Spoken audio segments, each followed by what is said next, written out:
Hello everyone. The reason for this video is a few nights ago I reread The Lover, or Amante, by Marguerite Duras, and it got me thinking of a few things.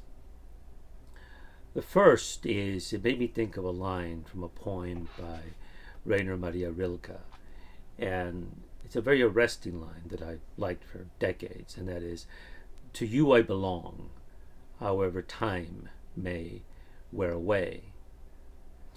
Now, Rilke's Duino elegies inspired Peter Handke's and Wim Wenders when they came to write Wings of Desire, which is about angels in Berlin in the 1980s.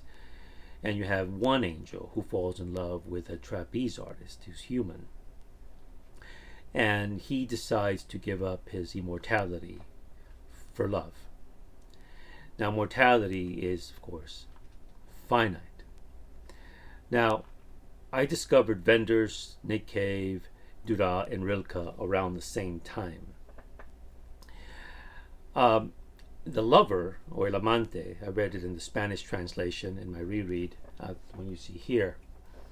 The premise of this story takes place in Saigon in the 1930s, and you have a girl of 15, a French girl, who begins this passionate relationship with a man 12 years her senior, who's Chinese.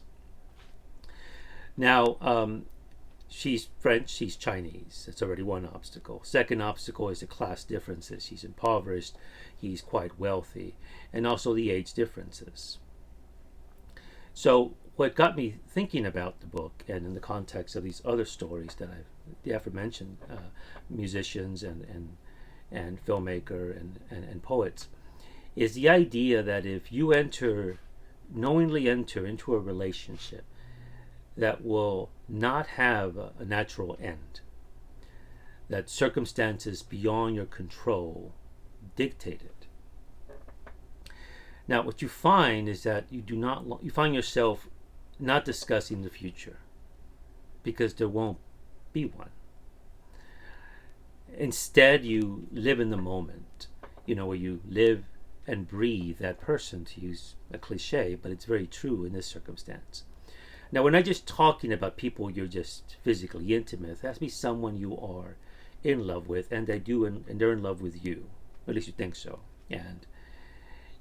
So this novel is called The Lover, the Amante, where you have the loved one, but also the one who's doing the loving, the beloved. But they're both objects of this strong, passionate desire. Now, as you progress in this relationship, as in this novel, you find yourself knowing that this is going to end. You can see the end in the horizon. If you can imagine yourself on a ship, and you see the harbor is getting closer and closer, or one of you will disembark and the other will continue on that ship and into his or her own destiny.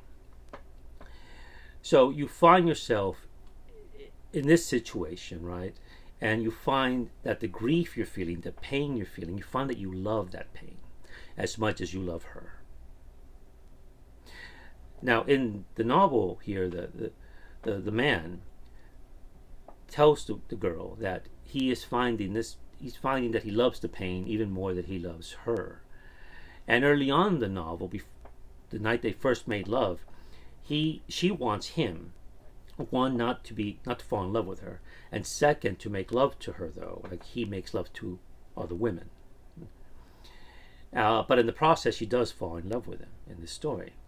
But mind you, they both know that circumstances will prevent them from being together.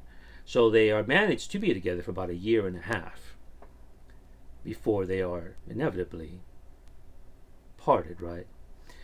Now, one thing we do know, that when you are involved with somebody very deeply, lovers are some of your early confidants. They know things, you share things with them that you'll share with no one else. And likewise, you have this very intense mental connection with this person, also physical, maybe even spiritual, if it reaches that level. But again, in this situation is where you have grief and love are bound together. And I think both are bound together. Love and grief go hand in hand. It's just the way it works. And in our story here, where at the end, when they are separated, and time is relentless, right? Time just goes on without them being together. And it makes me think again of this, the way I started the poem by Rilke, and also Nick Cave. I mentioned him earlier. Nick Cave appears in the film Wings of Desire towards the end, and that's when the angel, who's now human, is looking for the girl, the trapeze artist, and he goes to a concert, and Nick is singing his song From Her to Eternity, a song that Nick wrote with his then girlfriend Anita Lane. It's a beautiful song, and that film was my introduction to Nick Cave. So you could say that in here is to her you belong, from her to eternity. And some thoughts that I had on The Lover by Marguerite Duras, and thank you for viewing.